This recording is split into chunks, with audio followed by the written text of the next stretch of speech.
بيكم. النهارده الفيديو مليان افكار منزليه ان شاء الله تعجبكم في شم النسيم وتتخلصوا من اي روايح من ريحه الرنجه وريحه الفسيخ. يلا نبدا وصفتنا. افكارنا ان ما عندك ليفه مواعين زي دي كده، بتبداي تجيبي مقص وتفتحي فيها فتحه من فوق، وعندك اي برو صابون ده كنز في بيتك ما ترموش، هتيجي من الفتحه دي وتحطي فيها، هتدخلي فيها الصابون، برو الصابون زي ما انت شايفه كده، وتجيبي المعطر اي معطر عندك اهو، تبداي تبخي بختين 3 كده 4 3. وبعد ما حطينا بروه الصابون في الليفه وحطينا عليها المعطر، هتبليها شويه ميه. وبصي بعد ما تخلصي الرنجه والسردين بقى بتغسلي المواعين، تجيبي بنفس الليفه كده بتعملي بيها الرخامه زي ما انت شايفه كده، بتصبني بيها الرخامه والحوض، منها تعطير جامد ومنها نظافه، وان شاء الله الفكره تعجبكم.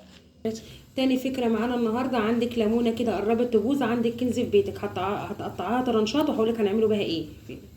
بتغلي على النار هتحطي فيها طرنشات الليمون وشايه النعناع، ترميهم كده في الميه.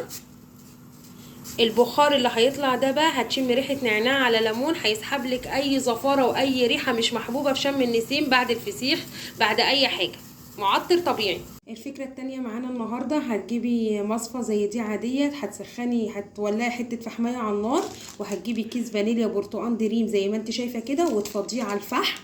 عشان انا حاطه في الاول فمش عايزه افضي الكيس التاني، هيطلع معاكي ريحه برتقان هتملى الشقه كلها، وتسحب الزفاره، وهتمنع اي ريحه فسيخ او سردين. الفكره البيك بوس بتاعت النهارده اللي هتخلصك من اي ريحه في البيت، فسيخ اي ريحه مش حباها، معطر طبيعي ويدوم. هتسخني عين البوتاجاز زي ما انت شايفه كده لما تسخن جامد، وتجيبي اي نوع برفان عندك او اي معطر اي نوع برفان عندك، والعين سخنه كده بتبداي تبخي بخه. شايفه الدخان اللي طالع ده؟ بصي هيعطر البيت، وكل ما تيجي تفتحي العين وتسخن هتطلع نفس الريحه. الفكره دي وافكار تانية كتير هتلاقوها موجوده في القناه.